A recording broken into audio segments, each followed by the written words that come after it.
Olá pessoal, professora Sabrina, Campus Garopaba. Vamos continuar os nossos estudos então sobre a estrutura atômica. Lembrando então que no vídeo passado nós conversamos a respeito do átomo de Dalton, átomo de Thomson, fomos até o átomo de Rutherford, até definir o que é um elemento químico, que são todos aqueles átomos que possuem igual número Z, igual número atômico, ou seja, igual número de prótons, tá? Isso seria definido então como elemento químico. Vamos continuar então avançando nos nossos estudos em relação a outros modelos atômicos para que seja possível ter bases e conhecimentos suficientes para compreender as propriedades periódicas dos elementos. Da mesma forma, a gente avalia e analisa esse mapa conceitual da esquerda para a direita. Então vamos aproximar aqui e vamos focar aqui nessa linha azul, certo? Então, em relação então ao átomo, a gente pode tê-los, então, a gente pode ter um átomo que tenha carga neutra, de uma forma geral, uma carga elétrica positiva ou uma carga elétrica negativa, ok? Eu vou me utilizar aqui desse aplicativo para mostrar aqui um pouquinho para vocês, tá? O que eu tenho? Eu posso ter um átomo, certo? Nesse átomo, eu posso ter duas partículas de carga elétrica positiva. Ao redor dele, eu posso ter duas partículas de carga elétrica negativa. E aí eu me questiono, qual é a carga total deste átomo? Como ele possui o mesmo número de cargas elétricas positivas e negativas, eu digo que ele é um átomo de carga elétrica neutra, total dele. É como se fosse uma continha de matemática, pensem assim, mais 2, menos 2, tá vendo? Eu tenho 2 prótons, 2 elétrons, igual a 0, ok? A gente pode fazer uma analogia aí com a matemática dessa forma, tá?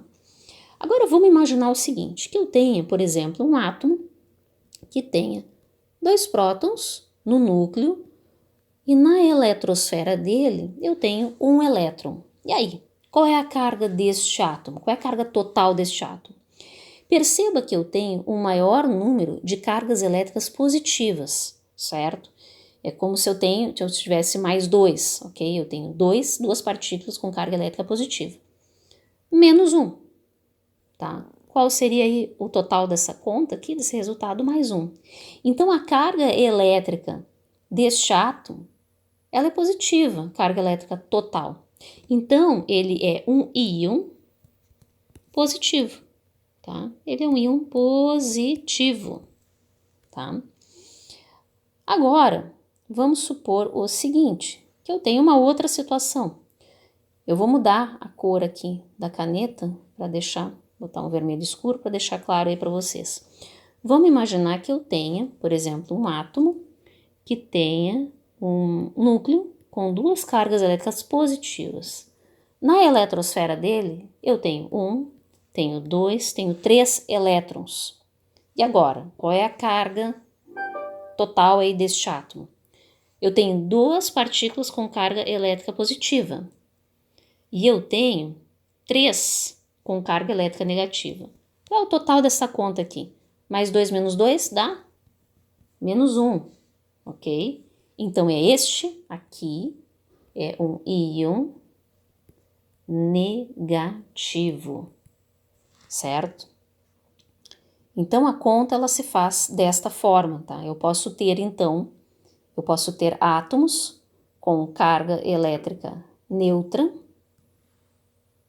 eu posso ter átomos com carga elétrica positiva, em que se somam as partículas de carga elétrica positiva em relação às partículas de carga elétrica negativa, ou então eu posso ter um íon negativo, em que eu tenho uma maior quantidade de partículas de carga elétrica negativa em relação às partículas de carga elétrica positiva, ok?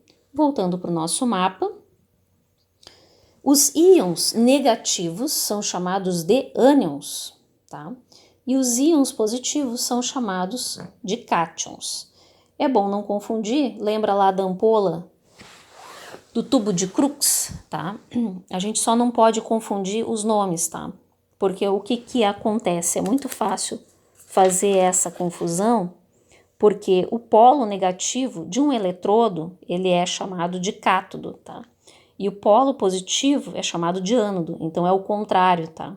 Então, por isso que é sempre bom ter bastante cuidado na hora de fazer, então, essa referência aqui dos nomes, tá? Bom, num segundo momento a gente passa para essa linha verde, tá? Para falar um pouquinho a respeito dos espectros atômicos. O que acontece? Voltando no átomo de Rutherford, ele era muito interessante, porém ele não explicava, por exemplo, os espectros atômicos que eram vistos. O que a gente tem? O que é o espectro atômico? A partir do momento em que você tem uma luz que incide em um prisma, como a gente pode vislumbrar aqui, essa luz ela vai se decompor em todas as suas partes, em todas as suas cores. Bom, ao incidir, então, ao fazer com que uma luz incida, né, sobre uma região bem pequena, uma barreira, ao fazer com que um feixe de luz, como está mostrando aqui, insira num prisma, ela vai fazer com que essa luz ela seja dividida em pequenas linhas, ou seja, essa luz ela vai aparecer parecido com o que está aqui em cima do prisma, mas ela vai se mostrar em pequenas linhas. Então, nesse caso, é o que eles chamavam então desses espectros atômicos. E eles não conseguiam utilizar o modelo de Rutherford, e aí eu já estou falando daquele modelo adaptado, porque o modelo original dele dizia que o núcleo era composto apenas por partículas de carga elétrica positiva.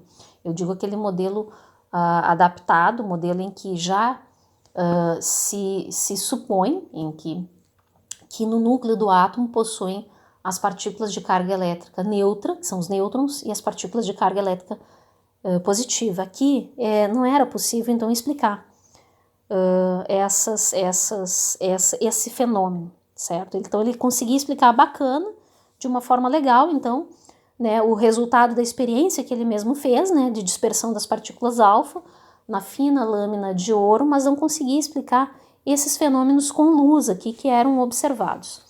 E aí, com base nisso, então, o cientista dinamarquês Niels Bohr, ele propôs um novo modelo que permitia explicar não somente o fenômeno da experiência realizada pelo Rutherford, da dispersão de partículas alfa, como também os fenômenos de luz, certo? Então, no modelo de Bohr, a gente tem, então, os elétrons sendo dispostos em camadas ao redor desse núcleo, certo? E aí o núcleo pequenininho aqui, certo? Opa, o núcleo, então, só um minutinho, pessoal, que eu saí aqui aqui. Então, a gente tem aqui um núcleo pequeno, certo? E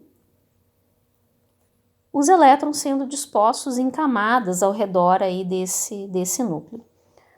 Bom, e aí, na percepção dele, o que acontecia? A partir do momento em que o átomo ele é irradiado, por exemplo, com energia, com luz, os elétrons dele, que estão dispostos em camadas, que têm níveis energéticos diferentes, eles recebem essa luz, recebem essa energia e fazem com que esses elétrons eles pulem para níveis de maior energia. Essa teoria permitia, inclusive, explicar, por exemplo, os fogos de artifício, né? Tá a imagenzinha aqui embaixo. Por exemplo, na concepção dele, os fogos de artifício, quando a pólvora ela explode, a energia fornecida pela explosão da pólvora excita os elétrons desses átomos e que vão para os níveis de mais alta energia. Esses níveis de mais alta energia, eles estão mais afastados do núcleo, certo?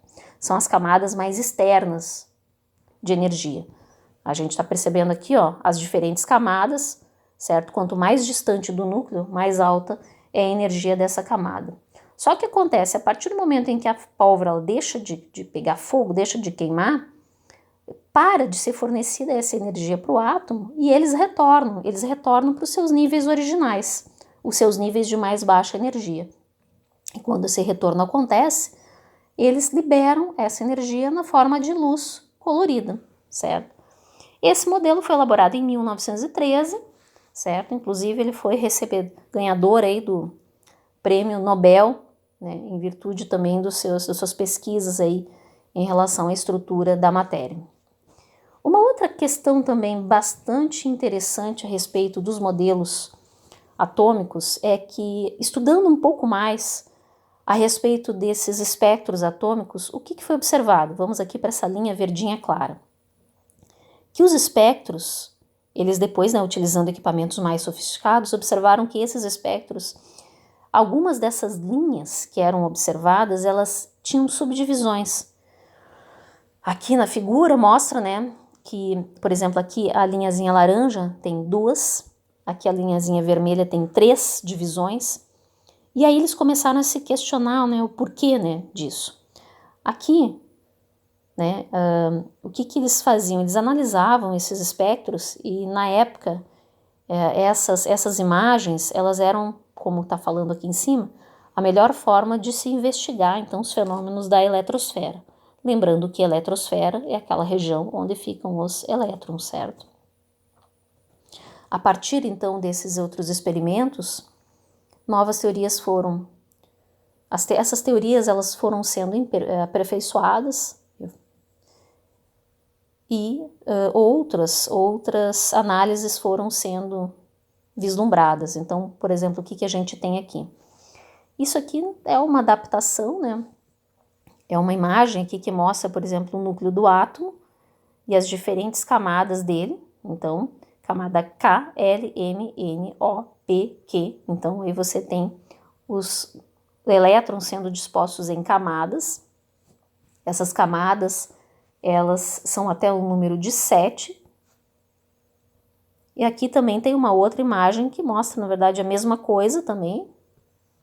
Eles sendo distribuídos em camadas de energia, tá? Nós vamos aqui para essa página, só para observar um pouco melhor. Aqui. Então, o que eu tenho aqui? Eu tenho o núcleo do átomo, que tem nêutrons sem carga e prótons, e ao redor eu tenho, então, os elétrons que estão circulando em camadas de energia, certo?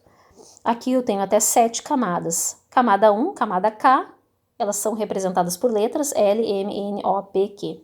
Uma coisa importante também aqui é o seguinte, cada camada ela tem um número máximo de elétrons. Então, por exemplo, a camada K tem 2 elétrons, camada L, 8 elétrons, M, 18 elétrons, e assim por diante, né? Até a camada 7, que tem 8 elétrons, certo?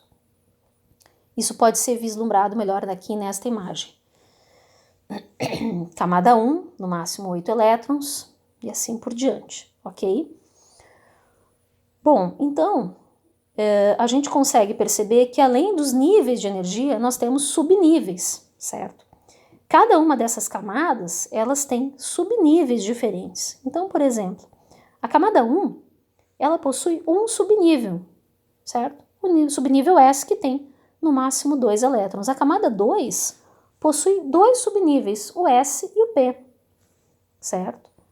O S, que tem 2 elétrons, e o P, que tem 6 elétrons. Camada 3 possui os subníveis S, P e D, certo? Lembrando aí que o subnível D tem até 10 elétrons. E o F tem para alguns átomos que possuem maior número atômico, ou seja, maior número de prótons, né? Eles possuem aí até 14 elétrons no seu subnível F, ok? Então, essas são evidências importantes para nós e que mostram, então, e que dão base para a teoria do Linus Pauling. O Linus Pauling foi um cientista e ele elaborou essa distribuição eletrônica que faz e que seja possível a gente distribuir os elétrons nas diferentes camadas, certo? Já fazendo isso e organizando de uma forma ascendente de energia, ou seja, a gente vai distribuindo eles nas camadas de modo que seja possível observar quais são que possuem os maiores níveis de energia. Então, a distribuição eletrônica ela é bastante utilizada para isso, tá? Eu vou colocar aqui para que vocês consigam entender, ok? Voltando aqui. Esse aqui é o meu diagrama, tá? Aqui ele está todo riscado porque eu preciso apagar aqui ainda. É o meu diagrama de Linus-Pauling, tá? Vou apagar aqui um pouquinho essa riscaria aqui que eu fiz no item anterior, tá?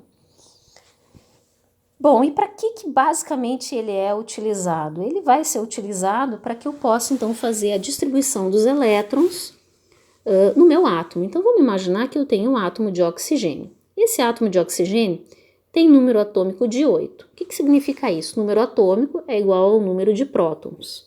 Se ele é um átomo neutro e tem 8 prótons, quantos elétrons ele tem? Para que ele seja um átomo neutro, lembra que eu preciso ter a mesma quantidade do número de elétrons. Tá? Então, eu vou fazer essa distribuição eletrônica de modo que o total dê igual a 8. E aí, o que eu começo a fazer? Tá? Só voltando aqui. O que eu começo a fazer? Eu uso esse diagrama sempre desse formato aqui, começando aqui, a setinha, tá? E eu começo a distribuir 1s2, então 1s2, vou embaixo, distribuo até aqui, vou subindo e fazendo esse zigue-zague. É dessa forma que, de acordo com a teoria, de acordo com o diagrama de Linus-Pauling, esses elétrons eles podem ser distribuídos nos diferentes níveis de energia. E aí eu começo, então, aqui a fazer a minha distribuição. Coloco 1s. Lembrando que no S, o número máximo de elétrons é 2. O que significa isso aqui, 1s2? De novo, o 1, ele representa a camada, ok? Então, é a minha camada. O S é o subnível. Isso aqui é camada ou nível, ok, pessoal? Isso aqui é o subnível, certo? E aqui eu tenho um número de elétrons, certo? Lembrando que em cada subnível eu tenho um número máximo de elétrons. Bom, aí eu vou fazendo, eu vou só apagar aqui para a gente não ficar muita riscaria aqui, senão vai ficar difícil de vocês compreenderem, ok? Então aqui eu começo 1s2, tá? Aqui não tá aparecendo, mas tem uns diagramas que aparecem já um número máximo de elétrons que podem ser inseridos em cada um desses subníveis. Então aqui eu tenho o 1s2, tá? Voltando para cá, tá? Eu tenho 1s2, e aí eu continuo aqui, 2s2, qual é o máximo, qual é o número total de elétrons que eu já tenho aqui? 2 mais 2, 4. Opa, já tem suficiente? Não, eu preciso ter 8 elétrons. Então eu venho até aqui, termino, volto para cá, é um zigue-zague. 2p6, quanto é que eu fiquei? 6 mais 2, 8. Mais 2, 10. Bom, aqui eu já tenho número suficiente e inclusive passou, né? Porque aqui eu já tenho 8. Então aqui, o que eu preciso fazer? Eu só preciso ajustar, certo? Vou apagar aqui e vou colocar o número de elétrons que eu preciso, ok? Que é o 4. Eu posso colocar menos no subnível, o que eu não posso fazer é colocar mais. Se o subnível P comporta no máximo 6 elétrons, eu não posso passar disso para esse subnível. Se eu precisar comportar mais elétrons, eu vou ter que puxar mais uma camada e um subnível diferente, ok? Vamos fazer aqui um outro elemento aqui, por exemplo, vamos fazer o sódio 11, tá? Lembrando que se eu tenho um átomo neutro, ele vai ter 11 elétrons, tá? Já que o número de prótons é igual a 11. Então, vamos lá, vou começar a fazer aqui. 1s2, aqui eu tenho 2 elétrons. 2s2, 4. 2p6, ó, tô me baseando aqui. 2p6, aqui eu tenho quanto? 8 mais 2, 8, 10. Opa, preciso de mais um, então vou avançar aqui. 2p6, 3s1, certo? Por quê? Porque o 2 pode ser até 2. Eu posso colocar até 2 elétrons no subnível S, mas posso botar menos. Aqui fechou, certo? 6 mais 2, 8, 10 e 11, ok? Então, é simples, relativamente simples aí de fazer esta distribuição eletrônica e ela é muito útil certo? Para verificar, por exemplo, quando você perde ou ganha um elétron. Por quê?